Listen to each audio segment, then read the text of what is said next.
ठीक आहे पहा, मग आता असं जर गणित आलं है ना, तर मग डायरेक्ट कसं करू आपण? तर पहा, वर्गमुळाच्या आतमध्ये 3, पुन्हा वर्गमुळात 3, पुन्हा वर्गमुळात 3, वर्गमुळात 3. किती वेळेस दिसते वर्गमुळात 3? 4 वेळेस है ना, 4 वेळेस आहे. म्हणून काय म्हणायचं, 2चा घात घ्यायचा 4. सर 2चाच घात घ्यायचा का? हो, कारण हे काय वर्गमूळ, वर्गमुळाचा संबंध 2 सोबत. आणि किती वेळेस आहे? 4 वेळेस. 2चा घात 4 किती होत आहे? 16. 2चा घात 4 होते 16. कसं? तर 2 ला 2 किती वेळेस गुणलं? 4 वेळेस. म्हणजे 2चा घात 4 किती झाले? 16. ओके, ठीक. म्हणून या गणिताचं डायरेक्ट उत्तर काय म्हणायचं? ठीक. कोणती संख्या रिपीट होत आहे? 3. 3चा घात काय घ्यायचा? 16. ठीक आहे, 3चा घात काय घ्यायचा? 16. आणि अंश हा 1 न नेहमी काय घ्यायचा? कमी. पडलं? म्हणून आपल्या गणिताचं उत्तर येते 3चा घात 15/16. समजा उदाहरणार्थ दुसरं गणित घेतलं आपण. पहा, समजा वर्गमुळाच्या आतमध्ये 7, पुन्हा वर्गमुळाच्या आतमध्ये 7, परत वर्गमुळाच्या आतमध्ये 7, परत वर्गमुळाच्या आतमध्ये 7, पुन्हा 7. ठीक आहे, समजा असं गणित असलं. आता 7 7 7 7 किती वेळेस आहे? 5 वेळेस. म्हणून काय करायचं? 2चा घात 5 किती होते? 32. ओके, ठीक. आणि गणिताचं उत्तर काय म्हणायचं? 7चा घात 32 त्याच्यापेक्षा 1 न लहान, 31/32. समजत आहे? बस असं सॉल्व करायचं. ठीक, चाल घ्या मग हे लिहून घ्या. आता समजा असं गणित आलं, वर्गमुळाच्या आतमध्ये 12 अधिक पुन्हा वर्गमुळात 12 अधिक पुन्हा वर्गमुळात 12 अधिक पुन्हा वर्गमुळात 12. ही प्रोसेस सुरू ठेवा कुठपर्यंत? अनंतपर्यंत. नंबर ऑफ टाइम्स माहित नाही है ना, ठीक. कितपर्यंत आहे माहित नाही, अनंतपर्यंत चालू ठेवा. जर असं गणित पेपरला आलं तर पहा, पहिले सांगतो सोल्युशन आणि मग शॉर्टकट. ठीक आहे, पहिले सोल्युशन पाहू आपण, कारण होऊ शकते शॉर्टकट नाही आठवलं तर सोल्युशन माहित पाहिजे. हा, पहा मग द्या लक्ष. मग समजा पहिले स्टेप काय म्हणू आपण है ना, पहा या सर्वांसाठी आपण काय म्हणू? एक्स म्हणू. एक्स या सर्वांना आपण काय म्हटलं? एक्स म्हटलं. लक्ष द्या, म्हणजे काय 3च नाही, अजून प्लस वर्गमुळाच्या आतमध्ये 12, कारण अनंतपर्यंत आहे ना. कोणी 5 पर्यंत लिहन, कोणी 4 पर्यंत, असं अनंतपर्यंत. या सर्वांसाठी काय म्हटलं आपण? एक्स. ओके, ठीक. आता याच्या नंतरची पहा पुढची स्टेप, वर्गमुळाच्या आतमध्ये 12 प्लस, लक्ष द्या पहा, 12 प्लस. आता मला सांगा, ह्या वर्गमुळाच्या आतमध्ये याच्यासाठी मी एक्स लिहू शकतो का? हो, मला सांगा, हे जे वर्गमुळाच्या आतमध्ये 12 अधिक पुन्हा वर्गमुळात 12 अधिक अनंतपर्यंत, याच्यासाठी मी एक्स लिहू शकतो ना, कारण या सर्वांना मी काय म्हटलं? एक्स. पहा असं लक्षात येईल, 3 अधिक पुन्हा वर्गमुळात 3 अधिक पुन्हा वर्गमुळात 3, लक्ष द्यायचं बरोबर हा, प्लस असं अनंतपर्यंत आहे म्हणजे एक्स. एखादा असा लिहन, या डॉट डॉट डॉट डॉटचा अर्थ काय होते? तर तुम्ही वर्गमुळात 3 प्लस वर्गमुळात 3 प्लस वर्गमुळात 3 प्लस वर्गमुळात 3 वर्गमुळात 3 हे अनंतपर्यंत. एखादा असंही म्हणन तरी सारखंच आहे. अरे या इन्फिनिटी अनंतचा अर्थ है ना, दाखवताना आपण फक्त 3 दाखवले, कोणी 4 5 6 किती वेळेत दाखवू शकते. वर्गमुळाच्या आतमध्ये 3 प्लस पुन्हा वर्गमुळात 3 प्लस, ही प्रोसेस अनंतपर्यंत चालू ठेवा. आणि या सर्वांना आपण काय म्हटलं होतं? एक. मग आपण याला हे सोडा, हे तसंच आहे ना सेम, मग याला एक्स म्हणू शकतो है ना, असं म्हणत आहोत. म्हणजे आपण इथून इथपर्यंतला एक्स म्हणू शकतो आणि याचं उत्तर बरोबर काय? मग एक्स. ओके, इथपर्यंत ठीक. आता डावी बाजू आणि उजवी बाजू मला माहित आहे, हे वर्गमूळ चिन्ह आहे ना, हे कॅन्सल करून आतमधली संख्या बाहेर आणायची आहे. वर्गमूळ चिन्ह कॅन्सल करून आतमधली संख्या बाहेर आणायची आहे, बरोबर. म्हणून मी काय करतो? दोन्ही बाजूचा वर्ग है ना, दोन्ही बाजूंचा वर्ग वर्ग. ओके ठीक. मग आता याचा जर वर्ग केला तर आपल्याला बाहेर निघते 12 अधिक x आणि याचा काय होईल एक्सचा वर्ग. ओके इथपर्यंत. आता हा जो प्लस आहे इकडे जाऊन काय होते मायनस आणि हा प्लस इकडे जाऊन काय होते मायनस. म्हणजे इथे समीकरण तयार होते एक्स वर्ग मायनस एक्स मायनस 12 बरोबर किती 0. समजलं काय म्हणत आहोत हे समीकरण. मग आता आपल्याला याला सॉल्व्ह करणे. लक्षात येत आहे याला सॉल्व्ह करणे. एक्स वर्ग है ना पहा एक्स वर्ग हा जो प्लस एक्स आहे इकडे गेल्यावर काय होईल मायनस एक. हा प्लस इकडे गेल्यावर काय होईल मायनस 12. इकडे कोण राहिलं शिल्लक 0 बरोबर ना. असंच होतं मी वेगळ्या पॅटर्न लिहिलं. मी असं लिहिलं एक्स स्क्वेअर मायनस 1 मायनस 12 बरोबर 0. शेवटी दोन्ही एकच आहे. ओके ठीक. मग आता या दोघांचा गुणाकार वजा 12 आला पाहिजे. अशा दोन संख्या समीकरण कसं सॉल्व्ह करतो अशा दोन संख्या ज्याचा गुणाकार मायनस 12 आणि त्याच दोघांची बेरीज किंवा वजाबाकी मायनस 1. इथे एक आहे ना मायनस 1. मग कोण 4 त्रिक 12 आणि 4 आणि 3 ची वजाबाकी आली पाहिजे मायनस 1. हे झाले पाहिजे मायनस 12.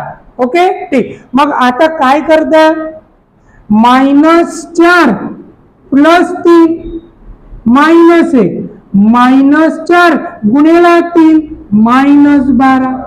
समजत आहे. ओके म्हणून आपण याला कसं लिहू शकतो एक्स मायनस 4 आणि एक्स प्लस 3 बरोबर काय 0. याला असं लिहितो. ओके ठीक. आणि मग काय म्हणतो आपण एक्स मायनस 4 बरोबर 0 किंवा एक्स प्लस 3 बरोबर 0. याला सॉल्व्ह करायची पद्धत आहे. असं सॉल्व्ह करतो. मग आता हा जो मायनस आहे इकडे जाऊन काय होते प्लस. एक्स ची किंमत किती आली 4 किंवा एक्स ची किंमत किती आली मायनस 3. हा प्लस मायनस होते. ओके ठीक. मग आता नेहमी याची किंमत पॉझिटिव्ह घेतो आपण. संपूर्ण गणितात एक्स ची किंमत किती आली मग 4. म्हणून आपण या गणिताचं उत्तर काय म्हणू शकतो 4. ही आहे पूर्ण सॉल्व्ह करायची प्रोसेस या गणिताला. पण याचं शॉर्टकट आहे ना पडलं दे. मग पहिले तुम्ही गणित लिहून घ्या मी शॉर्टकट सांगतो. आता याचं शॉर्टकट है ना इतक्या लॉंग कट न जायचं काम नाही ना. नक्की नाही. म्हणजे जेव्हा असं गणित असेल की 12 प्लस वर्गमुळात 12 प्लस पुन्हा वर्गमुळात 12 प्लस असं करत करत कुठपर्यंत अनंत पर्यंत असं असेल तर एक फॉर्म्युला आहे सिंपल.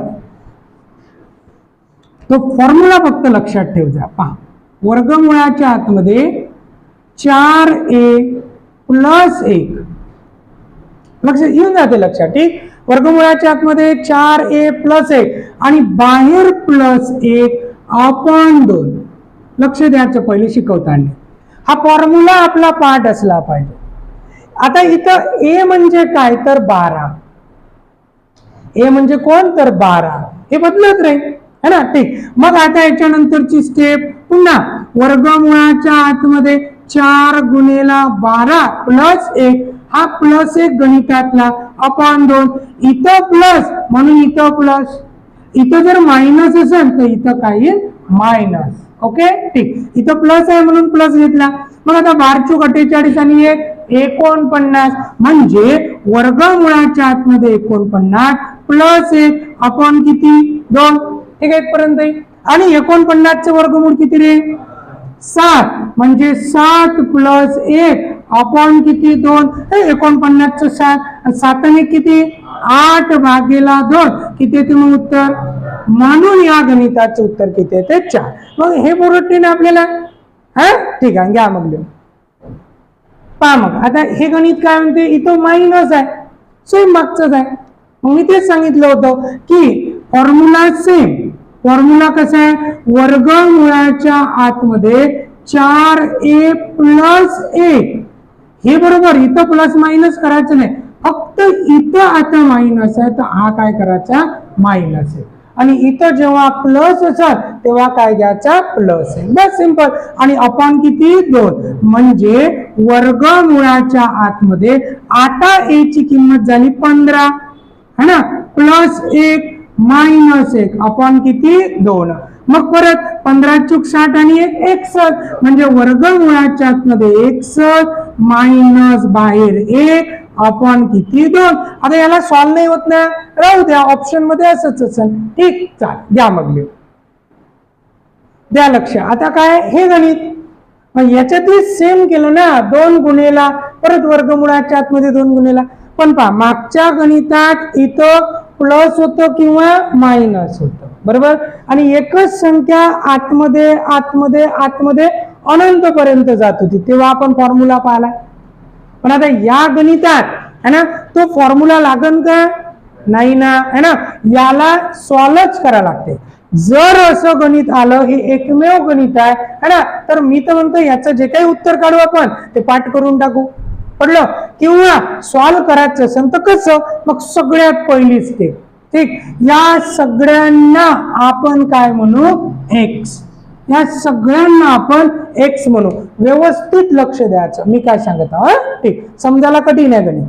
ठीक, या सगळ्यांना आपण एक्स म्हणू. बरं पहिले गणित समजून घेऊ. याला काय म्हणायचं पहा, ह्या मोठ्या वर्गमुळाच्या आतमध्ये 2 त्याला संपूर्ण गुणेला, परत घनमुळाच्या आतमध्ये 4 गुणेला त्याला वर्गमुळाच्या आतमध्ये 2 गुणेला घनमुळात 4 गुणेला परत वर्गमुळात 2 गुणेला परत घनमुळात 4 परत गुणेला वर्गमुळात 2 गुणेला परत घनमुळात 4, असं सुरू ठेवा प्रोसेस कुठपर्यंत, अनंतपर्यंत. असं हे गणित आहे. मग आता आपण 2 वेळेस लिहिली जोडी, कोणी 3 वेळेस लिहिली, कोणी 4 वेळेस लिहिली. ओके, या सगळ्यांना आपण काय म्हटलं एक्स. ठीक, मग आता पहिली स्टेप, हे जे वर्गमूळ चिन्ह मला कॅन्सल करायचं आहे, वर्गमूळ चिन्ह जर कॅन्सल करायचं असेल, लक्ष द्यायचं व्यवस्थित, इकडं तिकडं लक्ष देऊ नका, है ना. पहा, वर्गमूळ चिन्ह जर कॅन्सल करायचं असेल तर आपल्याला काय करावं लागेल, वर्ग, बरोबर. ठीक, म्हणजे मी दोन्ही बाजूचा काय करतो वर्ग, स्क्वेअर. ठीक, म्हणजे आता दोन्ही बाजूंचा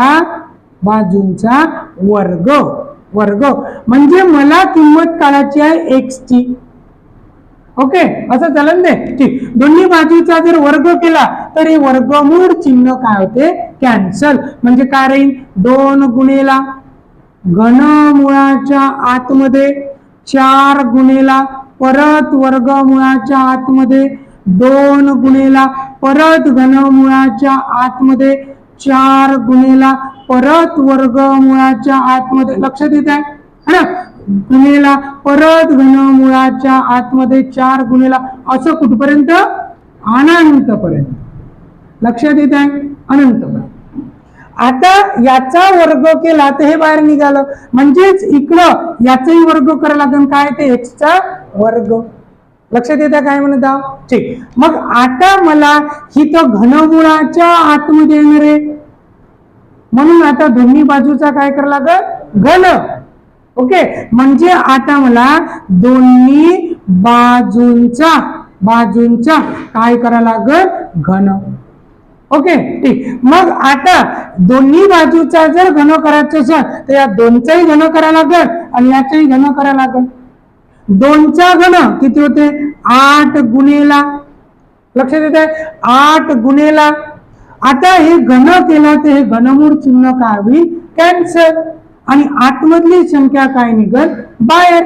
आतमध्ये कोण आहे 4 गुणेला, आणि या संपूर्ण संख्येसाठी मी काय घेऊ शकतो एक्स, एक्स, म्हणून काय एक्स बरोबर, मग याचा पण काय करायला लागेल घन, एक्स वर्गाचा घन.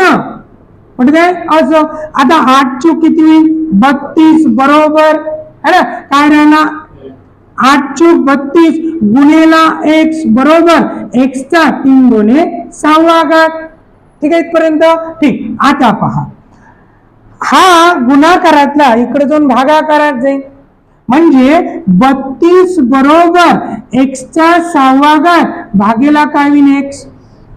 पटत आहे. मग हा 1x आणि हा 1 कॅन्सल होऊन इकडे कितवा घात राहील 5वा घात. म्हणजे 32 बरोबर एक्सचा कितवा घात 5वा घात.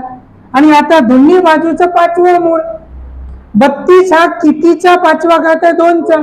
म्हणजे 2चा 5वा घात म्हणजेच एक्सचा 5वा घात. घातांकाचा नियम आहे a चा घात m बरोबर a चा घात n. यावरून काय असते m बरोबर n. पडलं. हा घातांकाचा नियम आहे. a चा घात m आणि a चा घात n असेल तर m आणि n ची किंमत सारखी असते. आता इथे च्या ठिकाणी किती लिहायला लागेल 2. म्हणून आपल्याला x ची किंमत किती म्हणायला लागेल 2. जर आपण या x ची किंमत 2 म्हटली आणि हे x कोणासाठी घेतलं होतं या सर्वांसाठी, म्हणून आपल्या गणिताची किंमत किती 2. नक्की ठीक लिहून घ्या मग पूर्ण गणित.